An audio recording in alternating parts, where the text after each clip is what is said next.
La diabetes es una enfermedad muy frecuente, es una epidemia. Pues ustedes saben que hay dos tipos de diabetes. Bueno, hay varios tipos de diabetes, pero las dos principales que se dividen por fisiopatología son la tipo 1 y tipo 2. La tipo 1 es la que da más frecuentemente en niños, pero también puede dar en adultos jóvenes, y es porque el páncreas, que es la fábrica de insulina, deja de funcionar, ya no produce más insulina.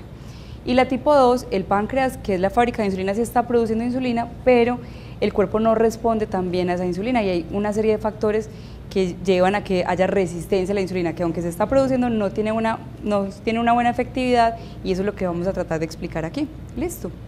Entonces, la diabetes tipo 2 es la más frecuente, el 90% de los casos de diabetes son tipo 2, es la que da más frecuentemente en los adultos, y está muy relacionado con el sobrepeso y con la obesidad.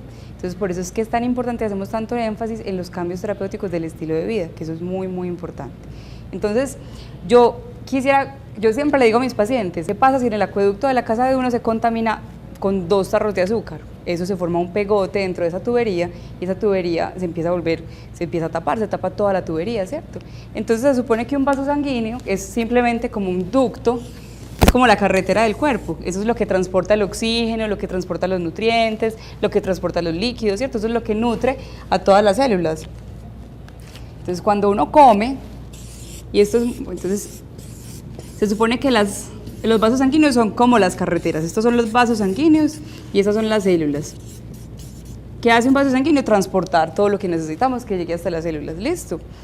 Cuando nosotros comemos, todo lo que comemos llega a los vasos sanguíneos. Y esto es una cosa muy importante. Cuando nosotros comemos azúcar, el azúcar entra a los vasos sanguíneos. ¿Cierto que sí? Pero todo el mundo cree que la diabetes da solamente porque comemos dulce. Resulta que los dulces son carbohidratos o son azúcares simples. ¿Cierto? Que son, digamos que el azúcar por excelencia es la glucosa, ¿cierto? Entonces, un dulce es un azúcar simple, digamos que son 2 o 3 pedacitos de glucosa pegados, que es mucho más fácil que el cuerpo los separe y llegan más fácil convertidos a azúcar a la sangre. Resulta que los carbohidratos complejos o los azúcares complejos son, por ejemplo, las harinas. Entonces, son más pedacitos de glucosa pegados, que aunque el cuerpo se demora un poquitico más en dividirlos, para que se suba el azúcar en la sangre, también finalmente se convierten en glucosa, que es el azúcar, ¿cierto? Entonces miren que los dulces y las harinas, ambos aumentan el azúcar en la sangre, pero resulta que todo lo que uno se come en exceso, tanto las proteínas si uno se las come en exceso o las grasas si uno se las come en exceso, el cuerpo es capaz de convertirlos en azúcar. Entonces ese es el mito número 1, el azúcar en la sangre, la diabetes no da solamente porque yo coma mucho dulce. ¿Cierto? Eso es una cosa muy importante. Lo único que sube el azúcar en la sangre no es el dulce, no son los carbohidratos simples, también son los carbohidratos complejos. Entonces se supone que cuando yo como, los azúcares llegan a la sangre, y de la sangre se tienen que transportar, eso tiene que fluir, no se pueden quedar aquí acumulados, ¿cierto? Tienen que seguirse fluyendo para todos los tejidos.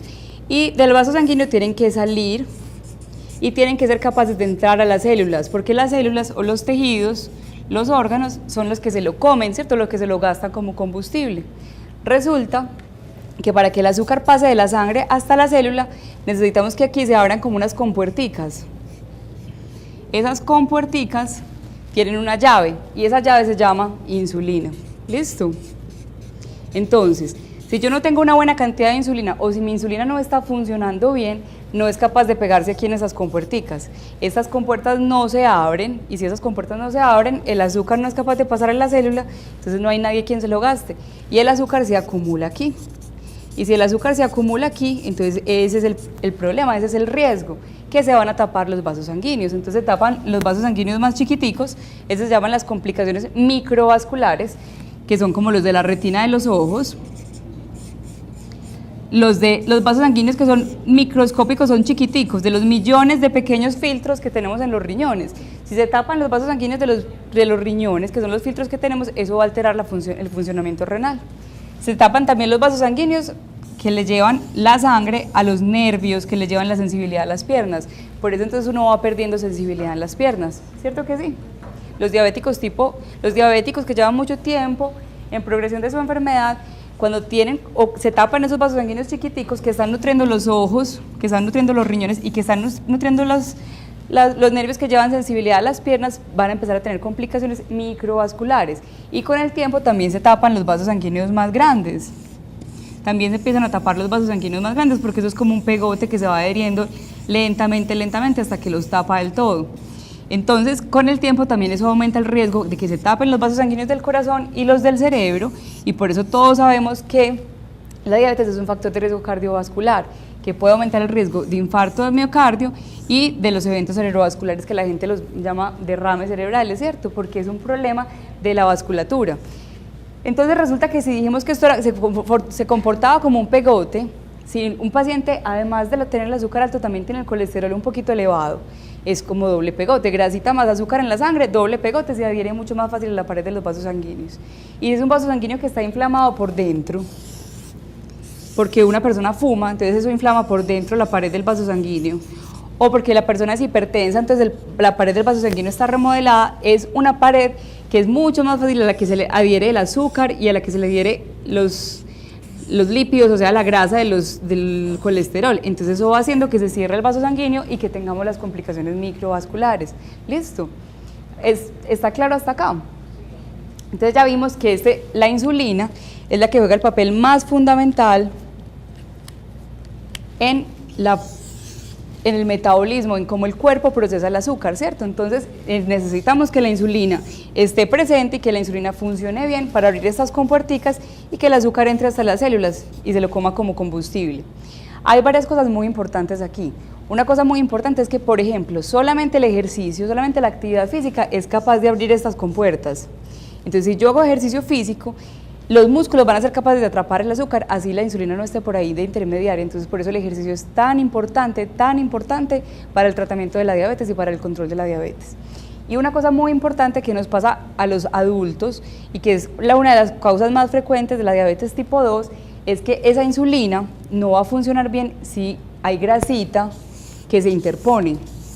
La grasa que se interpone, sobre todo la grasa que se interpone en la cavidad abdominal, la grasita abdominal, la grasa visceral, la que está por dentro del abdomen, así cubriendo el hígado, alrededor de los intestinos, esa grasa produce sustancias inflamatorias y esa grasa no deja que la insulina funcione bien, no deja que la insulina llegue hasta acá, hasta esta puerta, y no deja que la insulina abra esas puertas. Entonces, cuando se acumula grasa aquí, sobre todo en la cavidad abdominal, la insulina se vuelve, el cuerpo se vuelve resistente a la insulina se vuelve inefectiva. Y por eso los pacientes con sobrepeso o obesidad tienen más riesgo de desarrollar diabetes, y cuando una persona con diabetes gana peso se descuadra de su diabetes, y cuando una persona con diabetes gana peso tiene más riesgo de llegar a necesitar que le ayudemos con un poquito de insulina subcutánea, ¿cierto? Entonces eso es muy importante. Entonces la insulina se produce en una fábrica muy bonita que tenemos en el cuerpo que se llama páncreas. ¿Listo? Entonces el páncreas es la fábrica de insulina. Y resulta que es muy bonito porque cuando uno come, digamos que la comida llega hasta el estómago y hasta el intestino, entonces cuando uno come, el cuerpo le avisa al páncreas, dice, ve, cuerpo, llegó comida, llegó azúcar a la sangre, anda a decirle al páncreas que produzca insulina. Entonces, como ya el páncreas sabe que llegó glucosa, que llegó azúcar a la sangre, se produce insulina, la insulina abre las compuertas y el azúcar es capaz de entrar a los tejidos. ¿Listo?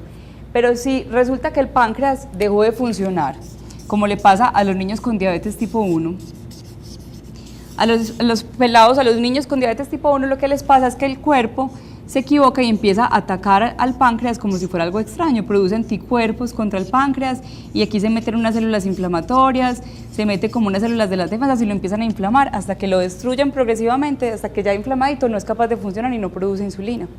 Eso pasa con los diabéticos tipo 1, por eso los diabéticos tipo 1 siempre tienen que recibir insulina porque esa fábrica de ellos se cerró. Lo que pasa en la diabetes tipo 2 es diferente. Lo que pasa en la diabetes tipo 2 es que si yo empiezo a ganar peso, el marcador se nos dañó, lo que pasa en la diabetes tipo 2 es muy diferente, porque el páncreas está funcionando, sí se produce insulina. Lo que pasa es que la grasita que está alrededor del cuerpo no deja que la insulina funcione bien. Entonces, aunque se produzca insulina, el cuerpo no le responde, eso se llama resistencia a la insulina. Por eso a veces usamos medicamentos que nos ayudan a que esa insulina funcione mejor, ¿cierto? Como que medicamentos, por ejemplo, la metformina. La metformina en los pacientes que la pueden recibir es el mejor medicamento para la diabetes. ¿Por qué? Tiene un efecto neutro sobre el peso, no deja que uno, no hace que uno aumente de peso, tampoco hace que uno baje de peso, porque eso es uno de los mitos. Y muchos médicos a veces la usan para reducir peso. La metformina no ayuda a perder peso. A algunos pacientes al principio les cae un poquito pesado para el estómago, les puede dar diarreíta, les puede dar distensión abdominal. Dejan de comer un poquito, entonces bajan un poquito de peso al principio. Cuando el medicamento les empieza a caer bien porque el cuerpo se acostumbra, ya recuperan su peso normal. Tiene un efecto neutro sobre el peso. Entonces es un mito que haga perder peso. Lo que sí hace la metformina es que ayuda a que la insulina se pegue de las compuertas y las abra, ayuda a que la insulina funcione mejor, disminuye la resistencia a la insulina. Pero entonces, lo que es más bonito de la metformina es que normaliza el azúcar, nos ayuda a que el azúcar se normalice, no hace que se baje, no permite que haya bajones de azúcar. Entonces, la metformina no es un hipoglicemiante porque no hace que uno tenga bajones. La metformina es un normoglucemiante porque hace que uno la tenga normal. Entonces, es muy bonito que es muy segura porque no genera hipoglicemias y que tiene un efecto neutro sobre el peso. Por eso decimos que es el mejor medicamento para la diabetes. Listo. Para la diabetes tipo 2, porque ya dijimos que la diabetes tipo 1 siempre tienen que recibir insulina porque la fábrica está cerrada. En la diabetes tipo 2, la fábrica de insulina está abierta, pero no está funcionando muy bien. Entonces, al principio lo que hacemos es ayudarle a que funcione mejor. Entonces, hay medicamentos que nos ayudan a que la insulina funcione mejor. Entonces, vamos a hablar un poquito de esos medicamentos. Bueno, entonces, ¿qué medicamentos conocen para la diabetes? Por ejemplo, ¿tú nos puedes contar qué medicamentos estás usando para la diabetes? La metformina. Sí. También a mí me mandaron enalapril. El enalapril es para la presión, pero en pacientes diabéticos a veces lo usamos porque protege los riñones. La lovastatina. La lovastatina es para el colesterol, pero en casi todos los diabéticos tipo 2 usamos esa familia de medicamentos que se llaman estatinas porque si el azúcar está alto y el colesterol está aunque sea un poquito alto, pues es doble adhesivo, ¿cierto? Doble pegote. Entonces tenemos que tratar de normalizar el azúcar y normalizar también el colesterol. Y la lovastatina tiene un efecto que es cardioprotector y que es nefroprotector. Pues la metformina es el mejor medicamento para la diabetes tipo 2, ¿cierto? Porque dijimos que esa fábrica, lo voy a poner por aquí porque no funciona. Entonces, este es el páncreas, que es la fábrica de insulina, ¿cierto? Dijimos, bueno, hay resistencia, él se está teniendo que esforzar mucho más, la diabetes tipo 2, porque esa insulina no está funcionando bien, el cuerpo no le responde, ¿cierto? Entonces, al principio, él hace una cosa muy bonita y él trata de compensar, él empieza a producir más y más y más insulina a ver si funciona mejor, pero llega un punto en el que se agota. Él al principio trata de compensar produciendo más insulina, pero ya después se agota. Y eso pasa en el tiempo, ¿cierto? Al principio, cuando él está haciendo ese esfuerzo y tratando de producir más insulina, sirven los medicamentos tomados. Los medicamentos decimos orales porque son tomados por la boca, ¿cierto? Porque el páncreas todavía está funcionando y es más, está haciendo como un sobreesfuerzo para poder producir insulina. Pero una vez que él ya se agota porque ya no fue capaz o porque nosotros le seguimos metiendo estrés al pobre páncreas, aumentando de peso, comiendo lo que no debemos, no haciendo ejercicio, entonces ya el páncreas se agotó y ya no es capaz de producir la cantidad de insulina que se necesita. Entonces ahí es que le tenemos que empezar a ayudar poniendo insulina inyectada. ¿Listo? Entonces estábamos hablando primero de los medicamentos tomaditos que sirven al principio de la enfermedad. Incluso esta fase la puede prolongar mucho si se cuida y hay muchos pacientes que si se cuidan mucho no llegan a necesitar insulina, si se cuidan mucho y si son juiciosos. La mayoría de pacientes si no se cuidan y si no son juiciosos la enfermedad va a progresar y van a llegar a necesitar insulina inyectada, ¿cierto? Si tiene diagnóstico de diabetes, la diabetes no se cura, la diabetes se controla, entonces tiene que seguir tomando medicamentos en forma indefinida. El tratamiento de la diabetes no es a corto plazo, porque la diabetes no se cura, la diabetes se controla. Entonces probablemente va a seguir requiriendo medicamentos, pero yo no te puedo dar una información de un paciente en particular sin conocerlo, porque todos los pacientes son distintos, ¿cierto? No sé si el medicamento le ha caído bien, no le ha caído bien, si es seguro en ella, no sé cómo está su función renal, cómo está su función cardíaca. Aquí no podemos dar recomendaciones para un paciente individual porque cada paciente es distinto y hay que saber, pero sí hay que volverla a evaluar. Eso es muy importante que la estemos evaluando, que la estemos vigilando. Usualmente cuando uno le empieza un tratamiento para la diabetes a un paciente porque tiene diagnóstico de diabetes, ya hay que seguirlo en forma indefinida, con medicamentos o con tratamiento. Uno de diabetes, uno no pasa la dosis, de diabetes uno no, son diferentes, son como dos tipos. Parecen dos enfermedades distintas, lo que pasa es que se producen en el mismo órgano, en la misma fábrica. Una cosa es que tu fábrica entre en quiebra y ya no hay nada que hacer porque ya esa fábrica no funciona y tenemos que montar otra fábrica, que eso es lo que pasa en la diabetes tipo 1, que esa páncreas ya dejó de funcionar. Entonces hay que reemplazarle lo que él producía con insulina. Y la otra cosa es que esta fábrica esté perezosa, pero le podemos inyectar capital a ver si vuelve a empezar a trabajar, ¿cierto que sí? Entonces, Por eso la diabetes tipo 2 es diferente, pero no es que se conviertan entre la una y la otra. Lo que pasa es que la diabetes tipo 2, a lo largo del tiempo, si el paciente no se cuida y si los medicamentos no están funcionando, puede que el páncreas ya se agote, que a pesar de que le invertamos capital, ya otra vez entre en quiebra y ya en ese momento sí habría que poner insulina. Y ya de ahí Pero no es que se convierta en diabetes tipo 1 porque son cosas distintas. Lo que pasa es que el diabético tipo 2 puede llegar a necesitar insulina inyectada. y tiene que seguir ya definitivamente con insulina inyectada. Esa pregunta es muy importante porque resulta que a veces al principio, cuando a veces el azúcar está muy alto, ¿cierto? Entonces cuando el azúcar está tan alto, el páncreas como que se aturde y no es capaz de funcionar. Y así tenga capacidad para producir un poquito de insulina, está aturdido y no la va a producir. Entonces uno a veces empieza a normalizar el azúcar, pone por ejemplo insulina de entrada, empieza a bajar ese azúcar y el páncreas como que empieza a despertar un poquito. Y si el paciente se pone las pilas y se pone juicioso y empieza a bajar de peso y empieza a hacer ejercicio y empieza a comer bien, uno le puede ir bajando de a poquitos la insulina y a veces algunos pacientes a los que son más juiciosos a veces hasta se les puede suspender y seguir con medicamentos tomados. Eso, los pacientes diabéticos tipo 2 que llegan a necesitar insulina no quiere decir que ya sea para toda la vida en forma indefinida. Es lo más frecuente. Lo más frecuente es que cuando uno ya empieza insulina, tiene que seguir con insulina todo el tiempo, pero porque ya el páncreas se agotó. Pero a veces hay unos páncreas que están aturdiditos porque el azúcar está muy alto y si el paciente le logramos normalizar el azúcar y si el paciente baja de peso, le podemos ir bajando la insulina con vigilancia médica siempre y a veces se puede quedar solo con medicamentos orales. Pero la diabetes tipo 2 siempre necesita tratamiento continuo porque no se cura, se controla solamente. En pacientes, por ejemplo, que tienen una obesidad muy marcada, que se hacen una cirugía para perder peso y pierden mucho peso, a veces uno puede suspenderles la insulina porque el problema de la diabetes tipo 2 es que la insulina no funciona bien y lo que no deja que la insulina funcione bien, lo que más resistencia a la insulina genera es la grasa, el tejido adiposo. Eso en términos generales, ¿listo? Entonces, si el paciente baja de peso, uno a veces logra irle bajando la necesidad de insulina y a veces hasta la puede suspender.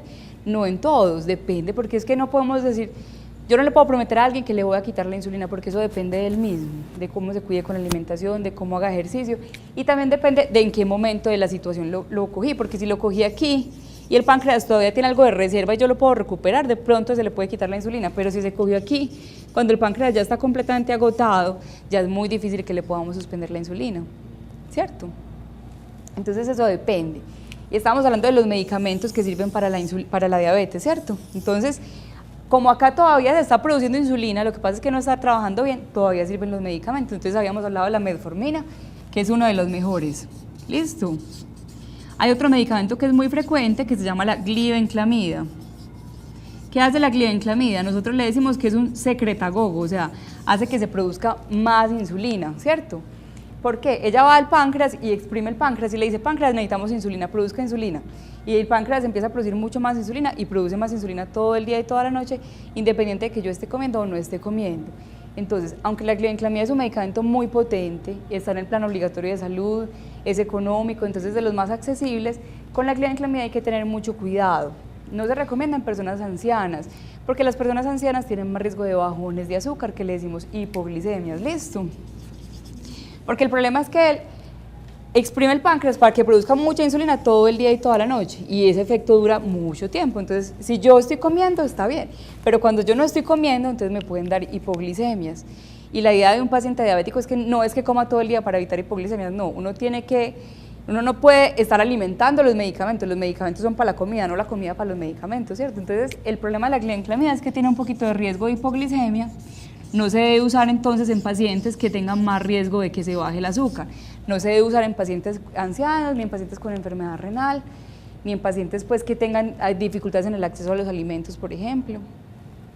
Y el problema de la glibenclamida es que si hace que se produzca mucha insulina todo el día y toda la noche, aun cuando no se necesita, eso puede favorecer el aumento de peso. Entonces, esas son dos cositas que hay que tener en cuenta, no para que suspendan el medicamento si lo están tomando, pero sí para tener en cuenta y hablar con su médico y decirle, no, doctor, vea, es que de pronto ese medicamento me está generando mareos, hipoglicemias, de pronto qué precauciones debo tener. La glibenclamida se debe tomar antes de los alimentos, más o menos media hora antes de los alimentos, porque ella empieza a actuar más o menos a la media hora. Entonces, si yo me la tomo y no desayuno sino en 2 o 3 horas, me puede dar una hipoglicemia porque me produjo un estímulo en la secreción de insulina y yo no comí, me puede dar un bajón de azúcar. Entonces se debe comer media hora antes de los alimentos. ¿Al desayuno o a la noche? Eso se puede hacer en cualquier momento, porque cada paciente es distinto. Lo que hacemos casi siempre es que sea en la mañana, porque si ella va a tener un efecto más marcado a lo largo del día, es mejor, pues, es menos riesgo de hipoglicemia durante el día que durante la noche. Entonces yo prefiero con el desayuno, también con el almuerzo si almuerzas temprano, pero trato de evitarla antes de la comida. Aunque hay pacientes que lo reciben varias veces al día, hay pacientes que lo reciben antes de desayunar, antes de almorzar, antes de comer, hay pacientes que prefieren antes del almuerzo porque dicen que su comida más abundante es la del almuerzo. Pero eso, cada paciente tiene, no hay como una fórmula estándar, tiene que ser con el desayuno, tiene que ser con el almuerzo, no, cada paciente es distinto, no hay ningún problema, lo importante es que sea antes de las comidas. No es que sea un medicamento peligroso ni malo, es un medicamento muy potente, lo que pasa es que sí hay que tener esa precaución, que tiene esos 2 riesgos, que puede dar hipoglicemia, entonces no se debe dar en ancianos ni en pacientes con enfermedad renal, y que puede aumentar un poquito de peso. No es que un aumento de peso sin comer, no, pero puede favorecer el aumento de peso. Hay unos medicamentos nuevos que se llaman las incretinas. Esos medicamentos son muy bonitos, hay unos que son tomados y hay otros que son inyectados. ¿Por qué son tan bonitos esos medicamentos? Porque imagínense que esos son inteligentes, esos son medicamentos inteligentes. Entonces habíamos dicho, cuando yo como, el cuerpo dice, ve, llegó comida al colon, perdón, al colon no, llegó comida al estómago, del intestino, llegó comida, hay que avisarle al páncreas que produzca un chorrito de insulina porque acaba de llegar comida, ¿cierto? Entonces, es como una comunicación del cuerpo. Las incretinas son como unos mensajeros. Apenas llega comida al estómago y al intestino, van y le dicen al páncreas, páncreas, produce un chorrito de insulina que llegó comida. Entonces también estimulan la secreción de insulina, o sea, hacen como, exprimen el páncreas, pero en forma inteligente, dependiendo de glucosa, o sea, dependiendo si llegó comida o no. Entonces esos medicamentos son muy seguros y tienen menos riesgo de hipoglicemia. Son medicamentos nuevos y son nuevos y son muy buenos y porque nos gusta mucho porque no dan riesgo de hipoglicemia. ¿Cuáles son, por ejemplo? Sitagliptina, no sé si los han oído mencionar. Sitagliptina, linagliptina, vildagliptina. El Bigoax es metformina, es una marca de metformina. Es una marca de metformina. El glucox es glimepirida, que es de la familia de la glibenclamida.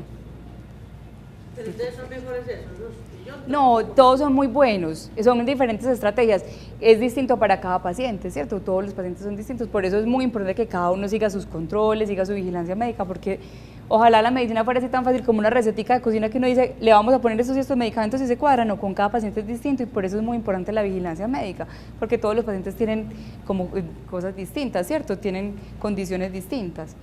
Bueno, y cuando ya estos medicamentos no funcionan, entonces ahora sí hay que pensar en poner insulina. A los pacientes les da muy duro que uno les diga, les tenemos que poner insulina. Lo que pasa es que uno en diabetes no le puede dar tregua, entonces a la diabetes tiene que llegar a metas. ¿Cuáles son las metas más o menos? Entonces las metas de un paciente debe ser que en ayunas el azúcar esté más o menos entre 90 y 130, que a las 2 horas después de la comida el azúcar esté por lo menos por debajo de 180, idealmente alrededor de 150. Y hay un examen que es muy importante que se llama hemoglobina glicosilada, hemoglobina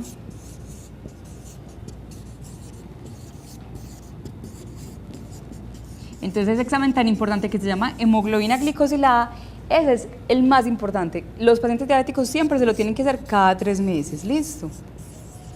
Y la meta de ese depende del riesgo del paciente. Hay pacientes que son muy mayorcitos, que tienen mayor riesgo de hipoglicemia, entonces en ellos, con que esté entre 7,5 y 8 está bien.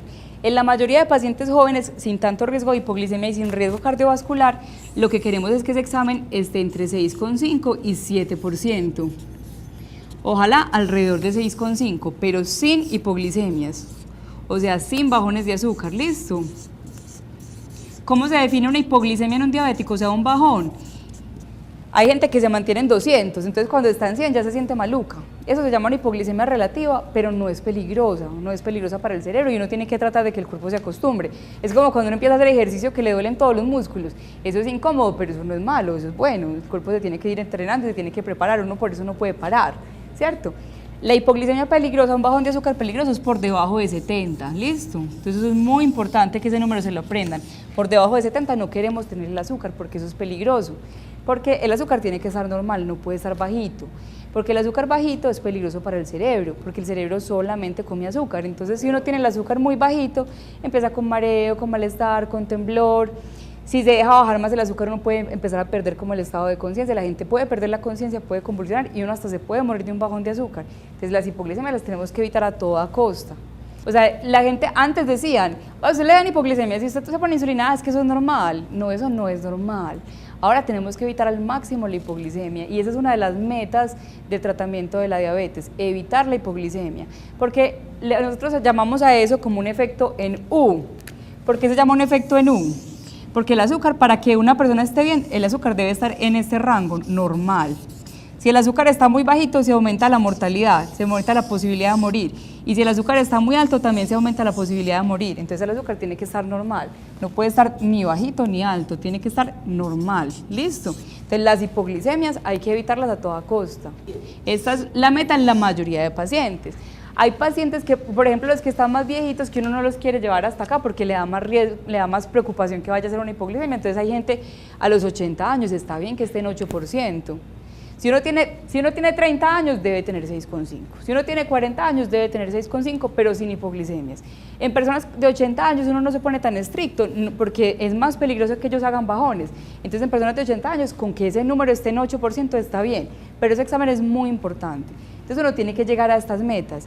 Si el paciente se mantiene alto y sobre todo si el paciente está, a pesar de que yo ya llevo 2 medicamentos muy buenos a dosis adecuadas, y el paciente se está cuidando con la alimentación, está haciendo ejercicio, está juicioso y el paciente no ha llegado a metas, eso me indica a mí, este páncreas está como empezando a fallar, le tengo que ayudar y le tengo que poner un poquito de insulina, ¿listo? Casi siempre cuando la hemoglobina glicosilada está por encima de 9,5, en ese momento decidimos empezar insulina. ¿Por qué? Porque tenemos que llegar a metas, tenemos que tratar de normalizar ese azúcar para evitar que ese pegote se forme en los vasos sanguíneos y para evitar las complicaciones, ¿cierto? Para cuidar todos los órganos. Uno cuando está controlando su diabetes tiene que pensar, estoy cuidando todos mis órganos, estoy cuidando mis ojos, estoy cuidando mis riñones, estoy cuidando los nervios que le llevan sensibilidad a mis piernas, estoy cuidando mi corazón, estoy cuidando mi cerebro, estoy cuidando mi vida sexual, porque por ejemplo a los hombres les preocupa mucho esa parte y a las mujeres también, que se puede haber disfunción sexual si uno tiene el azúcar muy mal controlado. Entonces miren, yo les cuento, resulta que cuando así uno no esté comiendo, digamos que este es un día, ¿cierto? Este es el día y esta es la noche, ¿listo? Entonces, así uno no esté comiendo, el páncreas todo el día y toda la noche produce goticas de insulina. En una persona no diabética, ¿listo? Todo el día y toda la noche una persona produce goticas de insulina. Entonces yo les conté ahorita que el cerebro solamente come azúcar. Entonces así uno no esté comiendo, el hígado produce azúcar. Dice, yo voy a hacer azúcar para mandarle al cerebro para que el cerebro esté comiendo todo el tiempo, ¿cierto? Porque el cerebro todo el tiempo está trabajando. Entonces como el cerebro todo el tiempo come azúcar, el hígado produce azúcar. Pero entonces hay gente que se levanta, hay diabéticos que se levantan en 300 y dicen, pues yo como me levanté en 300 y yo no comí nada en toda la noche. Es porque el hígado produce azúcar, listo. Entonces debe haber algo que le diga al hígado, ya no produzcas más azúcar, que ya es suficiente. Si no hay nadie que le diga al hígado, ya es suficiente, el hígado sigue produciendo azúcar y azúcar hasta que eso se sube a 300, a 400, como les pasa a los diabéticos. Entonces por eso las personas no diabéticas, todo el día y toda la noche producen goticas de insulina. ¿Listo? Entonces de base, así en la base uno tiene un poquito de insulina, unas goticas cada hora, ¿listo? Eso se llama la insulina basal, una insulina que actúa largo, las 24 horas. Pero cada que uno come, cuando uno desayuna, almuerza y come, el páncreas se da cuenta y produce chorritos de insulina.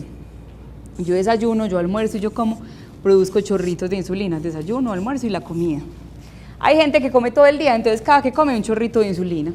Eso no es lo ideal es que uno se coma los 3 golpes, como le han enseñado toda la vida a los abuelitos, ¿sí o no? Los 3 golpes. Antes se creía que los diabéticos tenían que comer 6 veces al día. Eso ya está un poquito reevaluado porque ya tenemos unas insulinas nuevas que funcionan un poquito diferente, que se parecen más a cómo funciona un páncreas de una persona no diabética, ¿cierto? Entonces miren que uno tiene como 2 tipos de insulina, una que es lenta, que actúa todo el día, y unas que son chorritos rápidos para quemar lo que uno se acabó de comer. Listo. Entonces hay pacientes diabéticos que necesitan dos tipos de insulina, ¿cierto? Unas que actúan largo y unas que actúan rápido. Entonces, las que actúan rápido son las de las comidas. ¿Alguien tiene un familiar o alguien se aplica insulina aquí? Sí, ¿qué se aplica a tu papá? ¿Quién se sabe los nombres de las insulinas? No. La lechocita, yo digo la lechocita, la que tú una lechocita. Y hay una que es Bueno. transparente. Entonces, ya casi todas son transparentes, ¿cierto? Pero entonces antes, esas son las tradicionales. Esas son insulinas tradicionales. Las tradicionales había una que se llamaba NPH y una que se llama cristalina. Entonces, la NPH, esas son las tradicionales que han existido toda la vida, ¿sí o no? La NPH es la que es lechosa, lo que la gente le llama la lechosa. Y la cristalina realmente se llama regular, por eso le dicen la R, la regular. Y uno para acordarse se le dice cristalina porque es transparente, ¿cierto? Entonces, la NPH y la cristalina. Entonces, resulta que la NPH actúa largo, ella es lenta. Y en cambio la cristalina actúa rápido, listo. Entonces resulta que mucha gente usa la NPH, lo que pasa casi siempre, yo veo si este es el que funciona, lo que pasa casi siempre es que la gente se pone una dosis de NPH por la mañana y esa dosis de NPH le dura un tiempo, casi todo el día, más o menos 12 a 18 horas. Y se vuelve a poner un poquito de NPH por la noche que le cubre durante toda la noche. Eso es lo que pasa casi siempre. Esa trata de reemplazar la insulina que uno tiene ahí de base, esa actúa lento, ¿cierto? Pero esa no alcanza a quemar los picos de las veces que yo como. Entonces, para cuando yo como, me tengo que poner un poquito de insulina rápida, que sería, por ejemplo, la cristalina. La cristalina se tiene que poner media hora antes de las comidas, ¿cierto? Porque ella empieza a actuar un poquito más, ella empieza a actuar más o menos a la media hora. Entonces, se pone media hora antes de la comida y ella actúa así. Dura más o menos 4 a 6 horas, la cristalina, ¿cierto? Entonces, ya quedaron un montón de rayas ahí. Pero miren que yo, por ejemplo, aquí desayuné, almorcé y comí. Y la cristalina por aquí todavía, es la roja, todavía está por acá circulando. Entonces, por eso antes decían los pacientes que se ponen cristalina que tenían que comer 6 veces al día, que tenían que desayunar, que tenían que tomar media mañana, que tenían que almorzar, que tenían que tomar algo, que tenían que cenar y que tenían que tomar merienda, porque por acá tienen todavía funcionando un poquito de insulina, pero ya no estaban comiendo, ¿cierto? Eso está reevaluado ya, porque entonces uno se pasa todo el día comiendo para que no le den bajones, pues se aumenta de peso. Y ya dijimos que cuando uno se aumenta de peso y tiene más grasa, pues la insulina le funciona menos, entonces le tiene que poner más insulina. Entonces se vuelve un círculo vicioso, ¿cierto? Ahora uno sabe que la cristalina y la NPH se tienen que usar, pero en una forma muy juiciosa para uno tratar de que el paciente tenga el menor riesgo posible de hipoglicemias y no tenerle que dar comida tantas veces al día. Y resulta que ahora hay unas insulinas que son nuevas, no es que sean mejores, son exactamente igual de efectivas. Una unidad de insulina baja los mismos puntos del azúcar en un paciente, la misma insulina, ¿cierto? O sea, son igualmente efectivas estas tradicionales que las nuevas. Lo único que tienen de distinto las nuevas, tienen dos ventajas. Una ventaja es que tienen menos riesgo de hipoglicemia, que eso para nosotros es muy importante. Tienen un 40% menos riesgo de hipoglicemia, eso es muy, muy importante. Y la otra cosa que es muy importante es que vienen muchas en un lapicero, ¿cierto?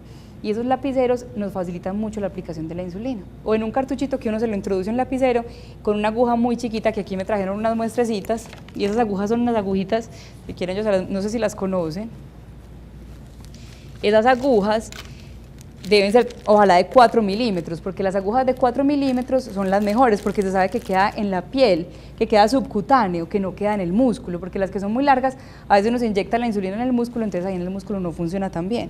Son unas agujas súper chiquiticas que miden 4 o 5 milímetros, eso no duele, eso no molesta, entonces son muy fáciles de aplicar, y cuando vienen en el lapicero son mucho más fáciles de cuadrar la dosis, porque es que a nosotros nos han hecho talleres, por ejemplo, nosotros nos ponen unas gafas empañadas, o si uno es medio cieguito, envasar la insulina a veces es muy difícil, y es difícil que uno sepa cuál es la dosis exacta, que no se equivoque. Con los lapiceros a veces es más fácil porque en el lapicero se ven el número más grande, tienen un clic que uno es capaz de oír, es un clic audible que le ayuda a uno a contar cuántas insulinas se está programando en el lapicero. Entonces por eso son un poquito más prácticas.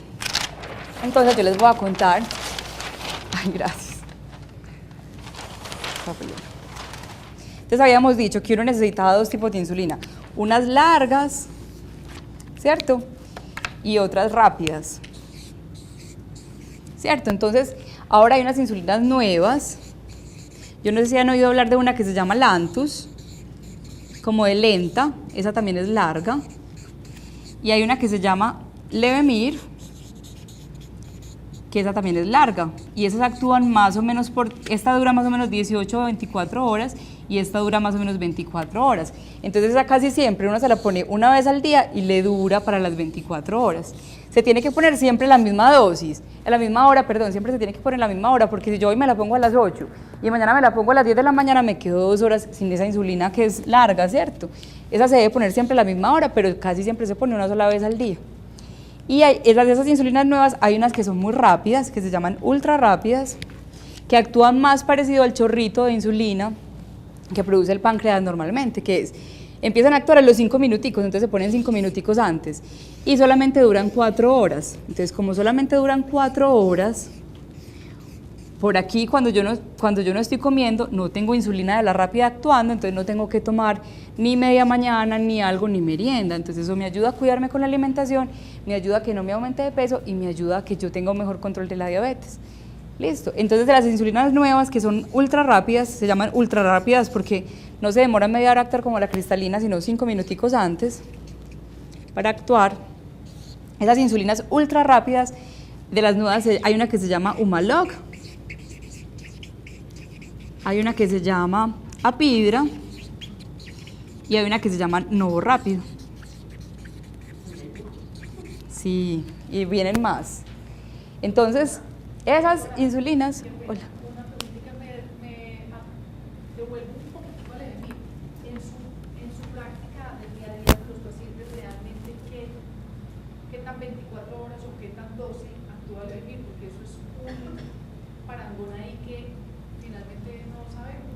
Bueno, nosotros pues a mí me gusta mucho el Levemir fraccionado. Casi siempre se comporta, si la dosis es bajita, 0.4 unidades por kilo, menos de 4.4 unidades por kilo, casi siempre dura menos de 18 horas, entonces hay que fraccionarla a 2 dosis, cada 12 horas, ¿cierto? Y si la dosis es un poquito más alta, más de 0.4 unidades por kilo, a veces sí logra el efecto más plano por 24 horas. Pero con Levemir, esa es una verde que es bonita, que viene en lapicero, esa Levemir es muy buena, pues como todas las insulinas, todas son iguales de efectivas, lo único es que estas nuevas tienen menos riesgo de hipoglicemia y que vienen en lapiceros, que eso facilita la aplicación. Levemir tiene una ventajilla, pues no ventaja sobre las otras, sino que está demostrado que tiene un efecto neutro sobre el peso, que no hace que uno pues aumente de peso. Pero la que podrían decir que es desventaja es que se tendría que aplicar casi siempre 2 veces al día, no como la Lantus, que puede usarse durante 24 horas, aunque más o menos en el 10 a 15% de los pacientes la Lantus no dura 24 horas, dura menos y también hay que fraccionarla. Y realmente hay una insulina que la están investigando ahora, pues ya está más o menos en el mercado, en Estados Unidos, a Colombia todavía no ha llegado, se llama Degludec y la idea es que se aplique también todos los días, pero parece que esa es como más flexible, que va a durar más tiempo, que lo mantiene a uno protegido por más tiempo. Entonces que si uno se lo puso un día a las 8 y el otro día a las 10 de la mañana, esas 2 horas no se queda desprotegido porque dura más tiempo en el cuerpo. Entonces, por ejemplo, con la Degludec ahora dicen que realmente la Lantus no dura tanto tiempo, que casi siempre dura menos de 24 horas, que puede durar entre 18 o 22 horas más o menos. La de Fluid se supone que dura como 42 horas, algo así, entonces Sí. tiene unos tiempos de descanso grandes en cuanto a la nutrición y todo eso. Lo que nos explicaban es que casi todos los pacientes, así estén donde el mejor endocrinólogo del mundo, a veces se les olvida la inyección o pues tenían un cambio en la rutina, entonces no se la aplicaron a la misma hora, sino que se la aplicaron 3 horas después. Lo que nos pasa ahora con esas insulinas, que hay que ponerlas siempre a la misma hora, es que el paciente se queda un tiempo sin insulina y se descuadra, y esos descuadres se van notando, y se van notando en la hemoglobina glicosilada, y se van notando en complicaciones. Esta otra, que es muy nueva, que no ha salido a Colombia todavía, parece que va a tener más tiempo de protección. No está recomendada todavía para que la usemos cada 48 horas, porque se había dicho que de pronto usarla cada 48 horas, no, la idea es usarla cada día, pero que le da a uno un poquitico más de seguridad, que uno sabe que aunque se le pasaron 1 o 2 horitas, ahí quedó protegido. Entonces esa es una cosa que es bonita. La diabetes es una cosa en la que se está invirtiendo mucho, en la que se está investigando mucho. Ahora el futuro de la diabetes es también la tecnología, cada vez que el paciente sea más fácil aplicarse las insulinas o tomarse los medicamentos, hay muchos medicamentos nuevos. Entonces, lo que uno quiere con el paciente es preservar su futuro. Uno le dice al paciente diabético, yo sé que ahora te sentís bien, porque a uno le parece muy charro el paciente diabético que le preocupa más el acné que le salió que la diabetes. Y uno dice, pero si porque es que la diabetes es un enemigo silencioso, uno no siente nada, entonces no les preocupa, porque como no sienten nada, pero el problema es que si uno la deja ahí avanzando, lentica, con el tiempo ya le va a pasar la cuenta de cobro, le pasan son las complicaciones. Entonces así uno no sienta nada, ese es el problema con las cosas en las que uno no siente nada, que uno se le olvida, que las tiene ahí y las deja progresar. Entonces, lo que yo le trato de decir a los pacientes diabéticos es que hay que conservar, hay que preservar tu futuro, cuidar todos tus órganos para el futuro, porque tú no vas a vivir 1 o 2 años, vas a vivir 10 o 20 o 30 o 40, ojalá más. Entonces, y hay que darle tiempo, hay que darnos tiempo para que con estas cosas nuevas de la diabetes ustedes se puedan beneficiar de todo lo que viene nuevo, de todas las comodidades, de que ya estamos pensando mucho más en ustedes, en que sea más fácil aplicarse los medicamentos, que sea más fácil que entiendan mejor la enfermedad, que ustedes sean los que gobiernan su enfermedad, que entiendan cómo funciona y que entiendan por qué somos tan cansones con la dieta, somos tan cansones con el ejercicio, somos tan cansones con los medicamentos, porque cuando uno entiende las cosas las hace mucho mejor, ¿cierto que sí? Cuando uno entiende el porqué de las cosas es más juicioso con las situaciones. Y la idea con los pacientes, por ejemplo con los diabéticos tipo 1 que se tienen que poner siempre insulina y que casi siempre tienen que usar insulina de acción rápida antes de las comidas, los diabéticos tipo 1 siempre se tienen que poner los 2 tipos de insulina, es que ellos aprendan a contar carbohidratos. ¿Qué es eso? Que uno tiene que saber, si yo me voy a poner insulina antes de cada comida, no es la misma cantidad de insulina la que me voy a comer. Si voy a desayunar una arepita con queso, a lo que necesito si me voy a comer una bandeja paisa, pues ideal que uno no se coma la bandeja paisa, pero obviamente la vida es flexible y uno hay días que va a comer más que otros. Entonces que uno aprenda a saber que para lo que se va a comer, cuánta insulina necesita.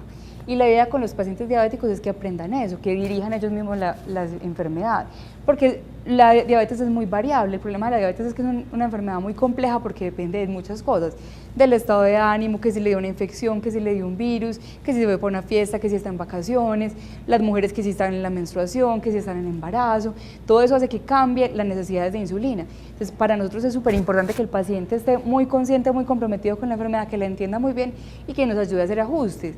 A uno le gusta mucho cuando el paciente le dice a uno, vea doctora, yo vi que me estaba dando siempre muy alta después del desayuno, entonces yo me subí un poquito esa insulina. O que le diga, doctora, yo me estaba levantando muy bajito, entonces yo me bajé la insulina de acción larga. Eso es muy importante porque el día a día va cambiando. Entonces, si el paciente entiende su enfermedad y se sabe hacer los ajustes, pero a conciencia y en forma juiciosa, eso nos ayuda mucho a que el paciente tenga un mejor control de la diabetes. Y lo que yo les contaba de contar carbohidratos, de aprender a saber cuánta insulina necesito yo para lo que me voy a comer, eso es fundamental y eso ha demostrado que mejora mucho el control de la diabetes, porque además el paciente siente que la vida no se vuelve una cosa rígida y cansona, sino que él puede como jugar y adaptar su diabetes a su vida, que eso es muy importante.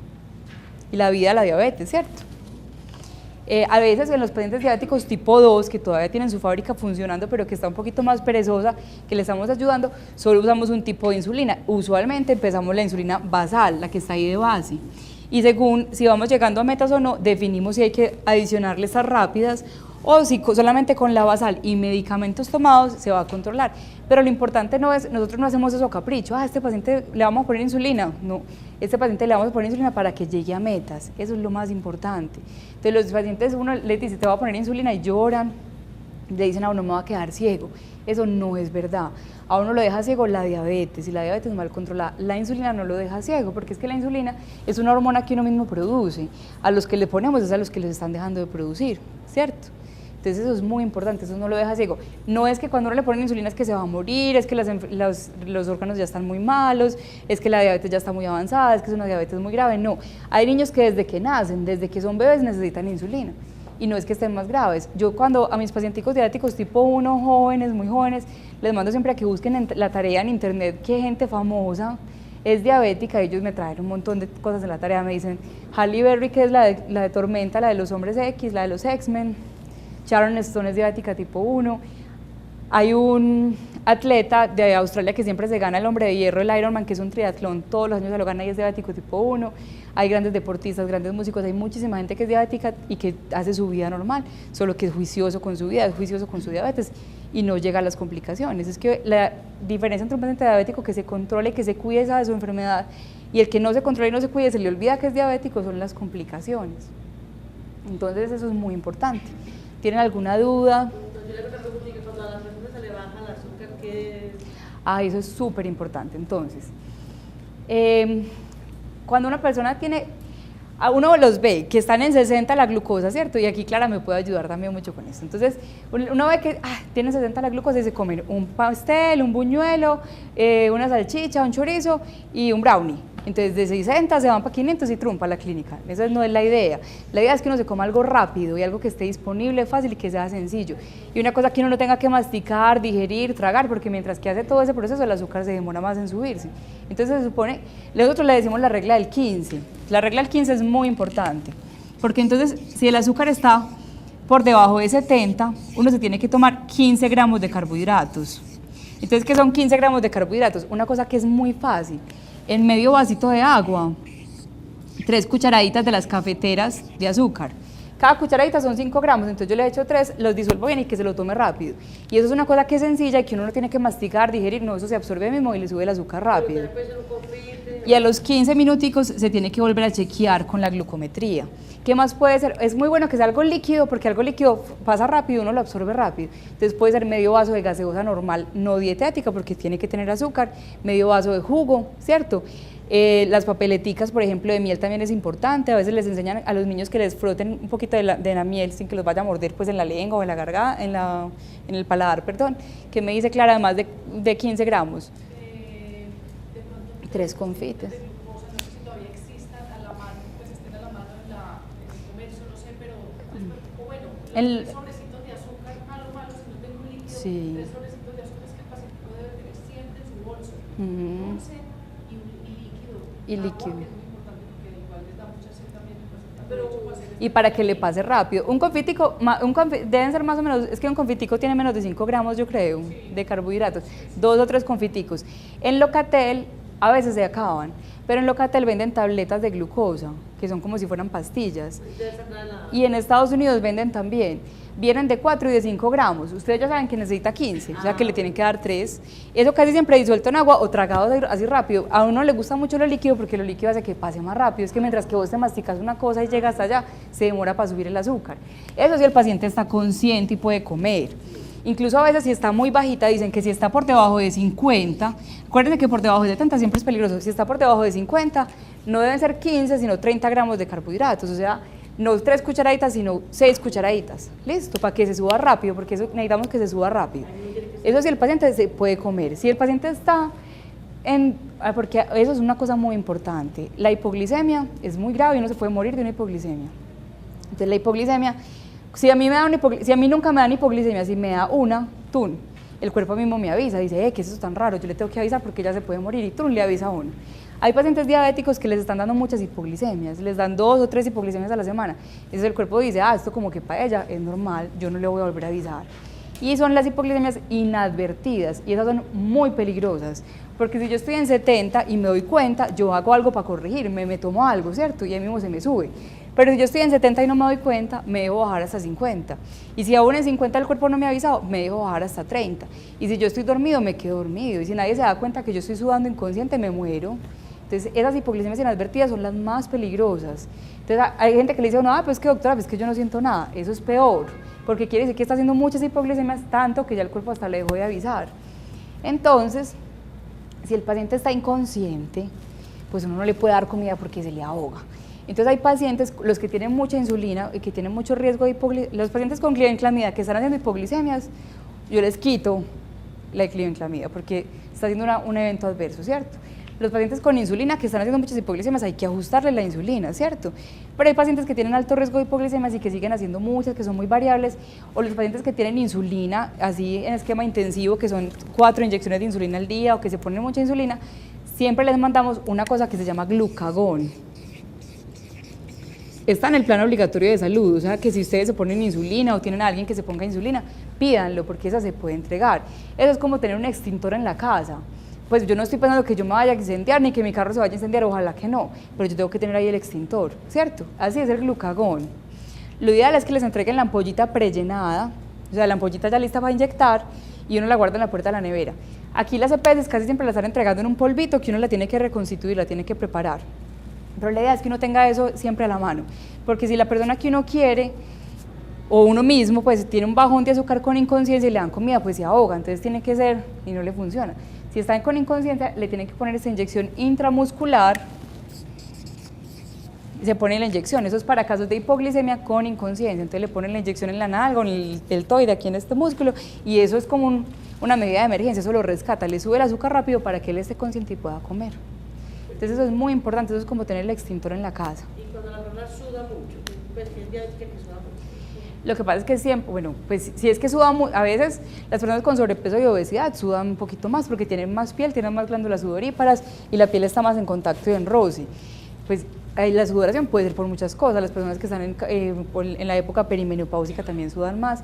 Si una persona tiene un episodio, un evento así de mareo, con temblor y con sudoración, siempre hay que hacerle glucometría. Siempre que uno piensa que un paciente tiene una hipoglicemia y está consciente, lo debe confirmar con el glucómetro. ¿Por qué? Porque es que me ha pasado, tengo muchos pacientes que dicen, ay no, es que me dio un mareo, eso debe ser una hipoglicemia, me como un brownie, y no estaban en 50, sino que estaban en 280, se comieron un brownie, 600 para la clínica, ¿cierto? Entonces siempre hay que confirmar, porque los pacientes diabéticos creen que se conocen mucho y que sienten todo, pero a veces se mantienen en 300 y no sienten, o se mantienen en 50 y no sienten, porque el cuerpo ya les deja de avisar porque se mantienen así. Entonces siempre que uno tenga alguna maluquera, tiene que confirmar con el glucómetro.